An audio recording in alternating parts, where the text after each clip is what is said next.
Chevaliers du Fiel, comment ont-ils frôlé la banqueroute? Les Chevaliers du Fiel seront mis à l'honneur par Michel Drucker dans le Grand Show de l'humour qui sera diffusé samedi 17 mars 2018 à partir de 21 h sur France 2. Le duo reviendra sur sa grande carrière en présence de nombreux autres humoristes. S'ils font aujourd'hui partie des comiques préférés des Français au même titre que Danny Boone, Gad Elmaleh ou encore Jamel Debbouze, Éric Carrière et Francis Ginibre ont bien failli de jamais rencontrer le succès qui est le leur actuellement.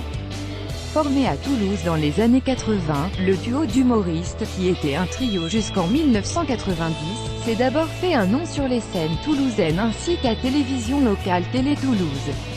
Après avoir participé plusieurs années au Festival of d'Avignon, les Chevaliers du Fiel décidèrent de tenter leur chance à Paris. C'est en septembre 1995 que les deux compères investissent la capitale au sein du Théâtre L'Européen, pour y jouer leur spectacle sobrement intitulé Les Chevaliers du Fiel à l'Européen.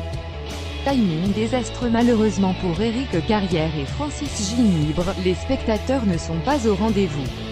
Et pour cause, la France est alors touchée par un immense mouvement de grève. En effet, afin de protester contre la fracture sociale qui rongeait le pays, le secteur public, dont la SNCF et la RATP font partie, s'était mis en grève. De ce fait, personne ne pouvait se déplacer au théâtre pour voir leur spectacle. Ni les Parisiens, ni les provinciaux. Il s'agissait à l'époque du mouvement de grève le plus important en France depuis mai 68, un blocage ferroviaire qui tombe au pire moment pour les deux comiques. Éric Carrière et Francis Ginibre étant leurs propres producteurs, ils se retrouvèrent donc dans une situation financière très délicate. Fort heureusement, le duo gardera espoir et décidera de persévérer.